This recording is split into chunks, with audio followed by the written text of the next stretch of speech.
Assalamualaikum warahmatullahi wabarakatuh. Saya akan menyampaikan materi mengenai arsitektur RDBMS atau Relational Database Management System. Nama saya Hani Prayitapsari dari kelas 12 RPL 2. Materi yang akan disampaikan: pengertian, contoh, sejarah, arsitektur, elemen, prinsip, relasi, gambaran, fungsi, perbedaan dengan DBMS, tujuan, fungsi, cara kerja, manfaat dan keuntungan, serta macam dan jenis aplikasi. Pengertian RDBMS.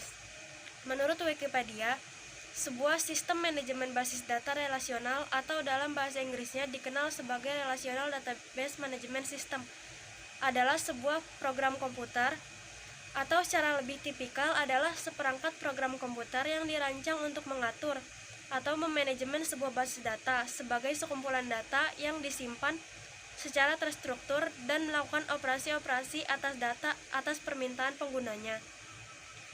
Menurut website ProWeb, RDBMS adalah kependekan dari Relational Database Management System. RDBMS adalah program yang melayani sistem basis data yang entitas utamanya terdiri dari tabel-tabel yang mempunyai relasi dari satu tabel ke tabel yang lain. Nah, contoh dari RDBMS adalah sebuah database kampus yang terdiri dari tabel mahasiswa, tabel mata kuliah, dan nilai. Field dari tabel mahasiswa adalah NIM, nama, alamat, tanggal lahir dengan primary key-nya NIM. Field dari tabel mata kuliah adalah kode mata kuliah, nama mata kuliah, SKS dengan primary key kode mata kuliah. Untuk tabel nilai kita hanya perlu field NIM, kode mata kuliah, dan nilai. Di sini, NIM dan kode mata kuliah merupakan foreign key untuk tabel mahasiswa dan tabel mata kuliah. Sejarah RDBMS. Menurut Edgar F. Codd, memperkenalkan istilah ini pada makalah seminarnya yang berjudul A Relational Model of Data of Large Shared Data Banks. Salah satu definisi yang cukup terkenal secara luas atas sistem basis data relasional adalah hukum ini. Namun demikian, pada awal-awal implementasinya, banyak model relasional yang tidak mengikuti seluruh elemen-elemen yang terdapat dalam hukum-hukum CODD tersebut, yang menjadikan terminologinya berkembang untuk mendeskripsikan sebuah tipikal sistem basis data yang lebih luas. Dalam cakupan yang minimum, sistem tersebut memenuhi kriteria berikut: menyajikan data pada pengguna dalam bentuk relasional, menyediakan operator relasional untuk memanipulasi data dalam bentuk tabular sistem yang pertama kalinya, secara relatif memenuhi implementasi atas sebuah model relasional adalah Pusat Studi Ilmiah IB Inggris di Peterlee.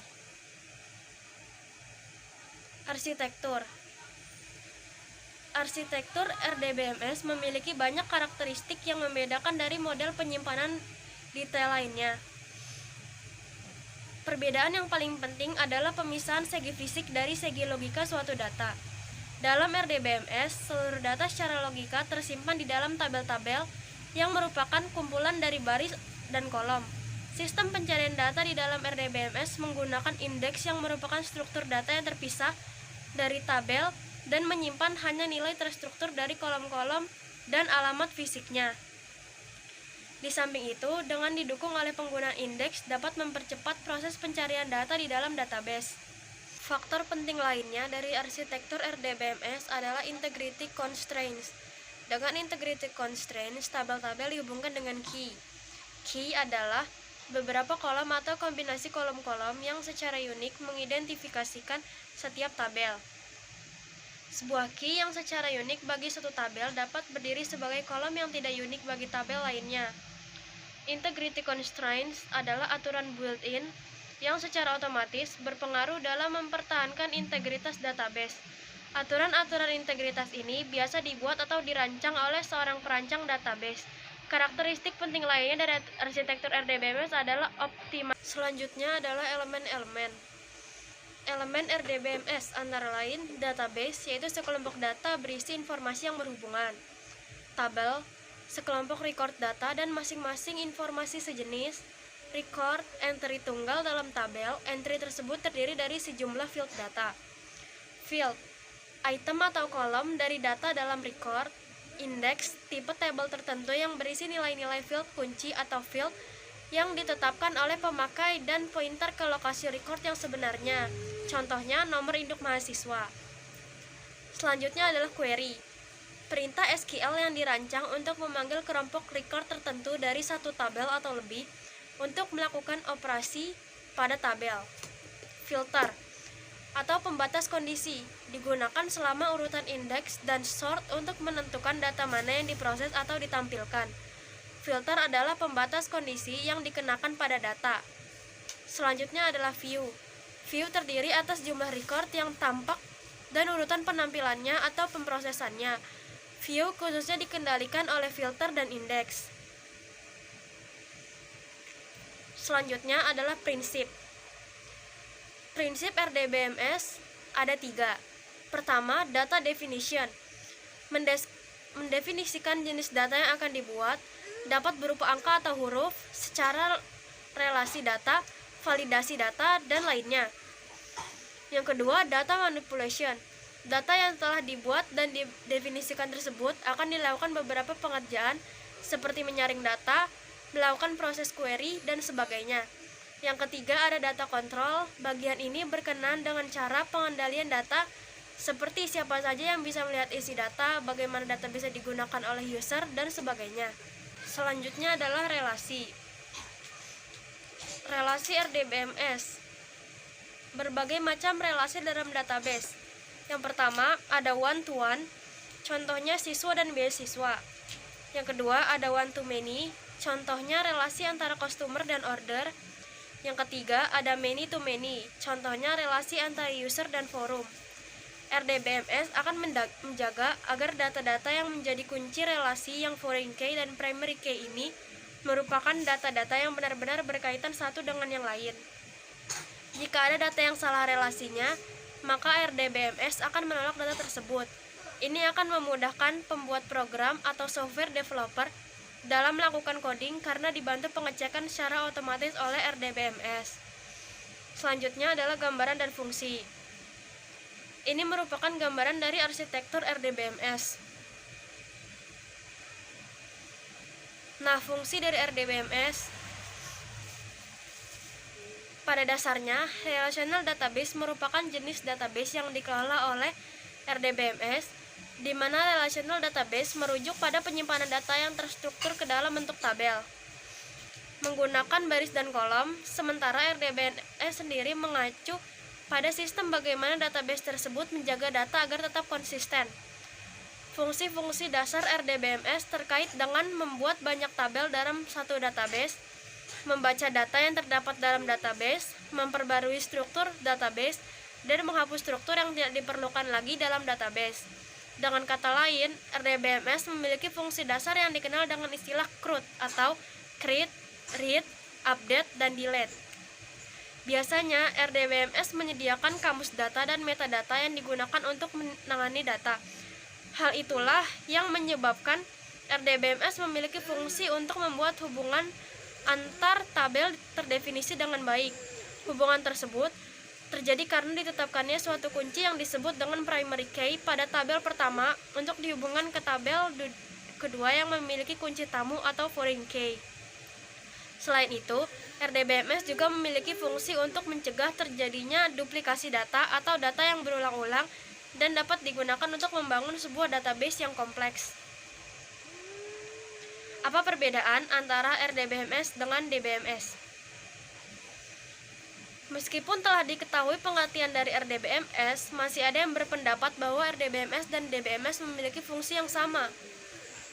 Banyak orang yang menganggap bahwa RDBMS dan DBMS memiliki fungsi untuk menyimpan informasi dari suatu database, padahal kedua istilah tersebut berbeda. Sebab RDBMS bukan hanya sekedar menyajikan data sebagai kumpulan dari baris dan kolom, tetapi juga menciptakan integritas yang dihasilkan database tersebut. Perbedaan utama RDBMS dan DBMS adalah RDBMS menyimpan data dalam bentuk tabel yang terdiri dari kolom dan baris. Apakah dengan begitu dalam DBMS tidak terdapat tabel? Boleh jadi dalam DBMS memiliki tabel, namun tabel tersebut belum direlasikan satu dengan yang lainnya. Dengan adanya RDBMS, data yang terdapat dalam satu tabel dihubungkan dengan tabel yang lain, sedangkan dalam DBMS data disimpan sebagai file. Selanjutnya, tujuan dan fungsi RDBMS. Database relasional menggambarkan jenis database yang dikelola RDBMS. Ini merujuk pada program database itu sendiri. Relational Database Management System adalah perangkat lunak yang bertujuan untuk mengeksekusi query pada data, termasuk menambahkan, memperbarui, dan mencari nilai. RDBMS juga dapat menyediakan representasi visual dari data, atau yang lebih dikenal dengan data visualization. Sebagai contoh misalnya, Relational Database Management System mungkin menampilkan data dalam tabel seperti spreadsheet, memungkinkan Anda untuk melihat dan bahkan menilai individual dalam tabel. Terkait fungsinya sendiri, adapun beberapa program RDBMS memungkinkan Anda membuat formulir yang dapat merampingkan, memasukkan, mengedit, dan menghapus data. Sistem manajemen basis data relasional RDBMS sering digunakan dalam disiplin ilmu seperti manufaktur, sumber daya manusia, dan perbankan. Sistem ini juga berguna untuk maskapai penerbangan yang perlu menyimpan layanan tiket dan informasi dokumentasi penumpang serta universitas yang memelihara database siswa. Beberapa contoh sistem spesifik yang menggunakan RDBMS termasuk IBM, Oracle, MySQL, Microsoft SQL Server, dan PostgreSQL. Fungsi-fungsi RDBMS yang paling mendasar terkait untuk proses create atau membuat, read atau membaca, update atau memperbarui, dan delete atau menghapus, di mana ini secara kolektif dikenal sebagai CRUD. RDBMS membentuk dasar dari sistem yang terorganisir dengan baik yang mempromosikan treatment atau perawatan data yang konsisten. Selanjutnya adalah cara kerja dari RDBMS. RDBMS akan menyimpan data dalam bentuk tabel. Setiap sistem akan memiliki jumlah tabel yang berbeda-beda, dengan setiap tabel memiliki unique atau primary key yang unik. Lalu, kunci utama tersebut kemudian digunakan untuk mengidentifikasi setiap tabel yang ada. Benar, di dalam tabel terdapat baris dan kolom. Row atau baris dikenal sebagai record atau entitas horizontal, di mana mereka berisi informasi untuk entry individu. Kolom dikenal sebagai entitas vertikal dan memiliki informasi tentang bidang tertentu. Terkait prinsip kerjanya, adapun sebelum tabel ini dibuat, RDBMS harus memeriksa batasan-batasan berikut. Primary key atau kunci utama. Langkah ini mengidentifikasi setiap baris dalam tabel. Satu tabel hanya dapat berisi satu kunci utama. Kunci harus unik dan tidak dapat nilai 0. Yang kedua, foreign key atau kunci asing. Ini digunakan untuk menghubungkan dua tabel. Kunci asing disimpan dalam satu tabel dan mengacu pada kunci primer yang terkait dengan tabel lain. Yang ketiga ada not null. Ini memastikan bahwa setiap kolom tidak memiliki nilai 0 seperti sel kosong. Yang keempat ada check. Ini mengonfirmasikan bahwa setiap entry dalam kolom atau baris memenuhi kondisi yang tepat dan bahwa setiap kolom menyimpan data unik. Yang terakhir ada data integrity atau integritas data harus dikonfirmasi sebelum data dibuat. Kita juga harus tahu bahwa menjamin data integrity mencakup beberapa tes khusus termasuk entitas, domain, referensial, dan integritas yang menentukan pengguna. Entity integrity atau integritas entitas mengonfirmasi bahwa baris tidak digandakan dalam tabel. Integritas atau domain integrity memastikan bahwa data dimasukkan ke dalam tabel berdasarkan kondisi tertentu, seperti format file atau rentang nilai. Referensial atau referential integrity memastikan bahwa setiap baris yang ditautkan kembali ke tabel yang berbeda tidak dapat dihapus, di mana pada akhirnya integritas yang ditentukan pengguna mengonfirmasi bahwa tabel akan memenuhi semua kondisi yang ditentukan pengguna. Selanjutnya ada manfaat dan keuntungan. Penggunaan RDBMS dapat bermanfaat bagi sebagian besar organisasi. Pandangan sistematis data raw atau mentah membantu perusahaan lebih memahami dan mengeksekusi informasi sambil meningkatkan proses decision making atau pengambilan keputusan. Penggunaan tabel oleh RDBMS untuk menyimpan data juga meningkatkan keamanan informasi yang disimpan dalam database. User atau pengguna dapat menyesuaikan akses dan mengatur penghalang untuk membatasi konten yang disediakan. Fitur ini menjadikan RDBMS sangat berguna bagi perusahaan tempat manajer memutuskan data apa yang diberikan kepada karyawan dan pelanggan. Selain itu, RDBMS memudahkan untuk menambahkan data baru ke sistem atau mengubah tabel yang ada sambil memastikan konsistensi dengan konten yang tersedia sebelumnya. Adapun beberapa manfaat dan keuntungan lain dari RDBMS atau Relational Database Management System yang perlu untuk diketahui adalah sebagai berikut. 1. Fleksibilitas. Memperbarui data sekarang menjadi lebih efisien karena perubahan hanya perlu dilakukan di satu tempat. 2. Maintenance atau pemeliharaan. Administrator basis data dapat dengan mudah memelihara, mengontrol, dan memperbarui data dalam basis data. Backup atau cadangan juga menjadi lebih mudah karena alat otomatisasi yang termasuk dalam RDBMS mengotomatisasikan tugas-tugas ini. Yang ketiga ada struktur data. Format tabel yang digunakan dalam RDBMS mudah dipahami dan menyediakan cara yang terorganisir dan struktural di mana entry dicocokkan dengan query yang diaktifkan. Terakhir ada daftar jenis dan macam-macam aplikasi dari RDBMS. Ini merupakan beberapa jenis dan macam aplikasi dari RDBMS. Terima kasih sudah mendengarkan presentasi dari saya. Sekian dari saya. Wassalamualaikum warahmatullahi wabarakatuh.